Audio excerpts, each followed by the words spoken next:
This is the Mercedes-Benz GLS. What's a 7-seater SUV have in common with small delivery vans and the Renault Twingo? Subscribe for more useless automotive trivia which will make you look smart in front of your buddies.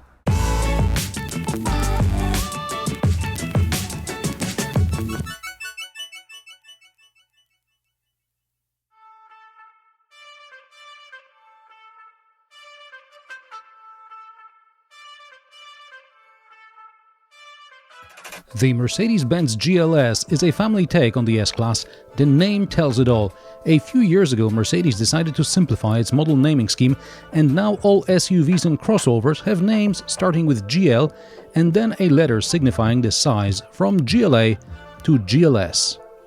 This mastodon of a car is 521 centimeters long, almost 196 centimeters wide, 182 centimeters high, and the wheelbase is over 313 centimeters. Yes, the GLS is larger than the Audi Q7 and the BMW X7. And it is also longer than the big Range Rover, albeit the Range Rover is much wider. The GLS is also longer than the standard wheelbase Volkswagen Transporter. By European standards, it's hard to find a bigger SUVs in showrooms. Only longer cars would be pickup trucks. The GLS has good proportions. From the side, it looks like a blown-up 7-seater GLB, or maybe it's the GLB that looks like a shrunk GLS. Anyway, in my opinion, the GLS's proportions are acceptable in the sense that it doesn't look like a caricature of a car. Sorry BMW, but the X7 looks a bit like those Ralph Lauren shirts with a logo the size of a horse. And there is no point comparing the GLS to the current Audi Q7 because it's an old car compared to the GLS and the X7. Also, the Q7 is 14 centimeters shorter than the GLS. As this is a family car, I'll start with the boot, which has anything between 355 and 2,400 liters, depending on the configuration. Yes, in 7-seat configuration, this still has the same boot as the A-Class. Fold the third row and the volume goes up to, that's my rough estimate, 750-760 liters to the window line, with the seats all the way back. So it looks like this: hatchback in 7-seat configuration, very large estate in 5-seat configuration, and in 2-seat configuration, here we get to the small delivery van comparison. At 2.4 cubic meters, it's between the Ford Transit Courier and the Fiat Fiorino. And what about the Renault Twingo? With the rear seats down, the GLS cargo area is up to 220 centimeters long. In the Twingo, with the front passenger seat folded, you can carry items up to 230 centimeters long. Mercedes says the third row is good for people up to 194 centimeters tall. I couldn't find anyone like this on short notice, so I got driven for a while. In 15 minutes I was ready to fall asleep. That's how comfortable I was. The Mercedes has great soundproofing, so even without the optional intercom, I could easily communicate with the driver. The GLS can have 5-zone climate control. In the third row there are 2 cup holders, ISOFIX mounting points on both seats, and 4 USB-C ports. I only wish there was a grab handle of some sort, because in tighter bends it would be nice to hold on to something for stability. Getting in and out is easy. The seats are electrically operated. Not only do they slide and fold, but also they go up. In the second row, seat backs split 40-20-40. The seat itself splits 40-60. You can slide it and adjust the tilt all electrically. You can control 2 climate zones, and there are 2 USB-C ports and large door pockets. The legroom ranges from huge to very generous, depending on how much space you need to leave for people in the third row. The dashboard is what you may have seen in the Mercedes-Benz GLE. There's a wide screen with AC vent on the door side and continuation of vent lines on the other side. However, the middle air vents, all 4 of them, are under the screen. Like in many modern cars, they are aimed at the driver's elbow and wrist. In a few years, physiotherapists are going to have their hands full. But you can turn on massage for your back. Mercedes has something called the energizing coach, and when the car thinks you deserve a bit of TLC, it offers you massage with some aroma as well as music. Driver profile settings can and should be stored in the cloud. If they reset everything during service, your car would never be the same. You can talk to the MBUX and ask it to turn something on or change some settings. More about that in my other Mercedes-Benz reviews, linked to a playlist in the description below and in the upper right corner of the screen. The glove box is big, pockets are huge, cup holders are humongous. However, unlike in the BMW, where you get 3-stage cooling and heating for individual cup holders, here you can chill or heat both of them at the same time, and there is only one level. The smartphone cradle is smallish by 2020 standards. If you plug the cable in, it's going to be a complete mess. There is an extra USB-C port under the armrest. And something I noticed, a seam on the driver's seat is ripped. I've seen a lot of damage in press cars, most of it resulting from carelessness of people like me and my colleagues, but this looks like bad craftsmanship. Something like this should not happen in any car, and definitely not in a 100 grand Merc. In the old days, you'd rather see the leather crack than a seam rip.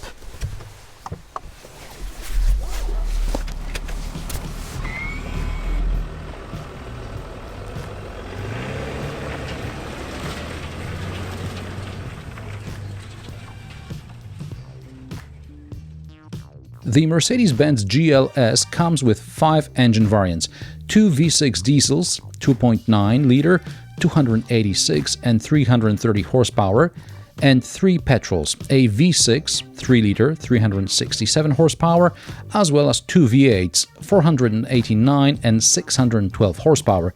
Torque ranges from 500 to 850 Nm. 0 to 100 km per hour time is between 7 and 4.2 seconds. We're talking a 2.5-ton baby elephant. Baby, because a full-grown elephant weighs 2-3 times as much.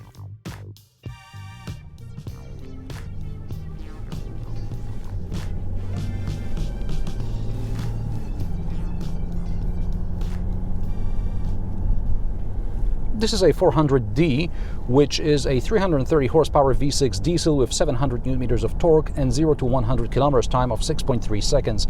Mercedes promises 9 liters per 100 km combined under WLTP testing.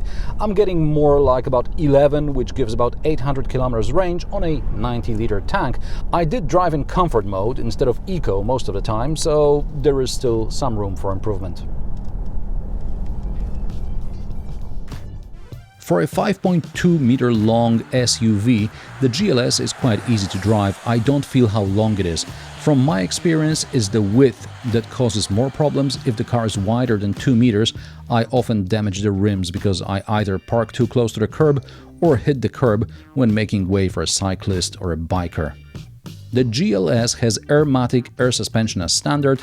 It levels the car regardless of the load. The car lowers for passengers to get in and for loading.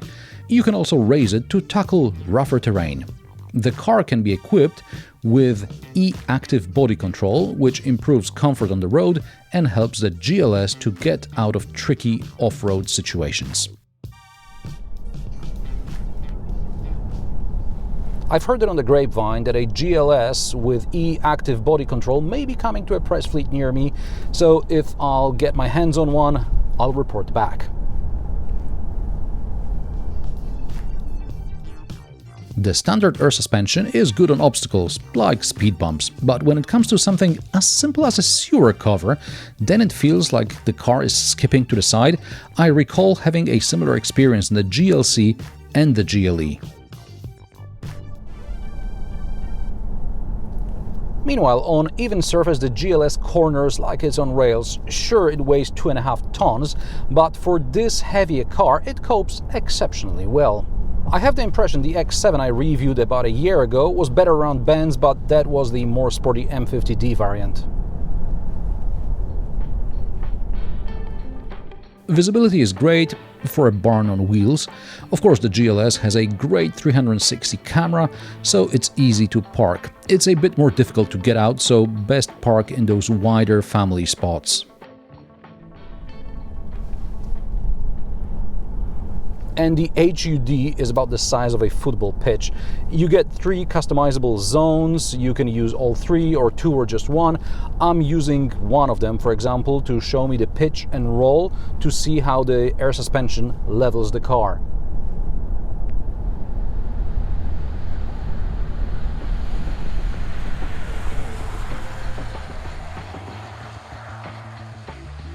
This is also useful off-road, should someone want to take their family SUV further than up a curb.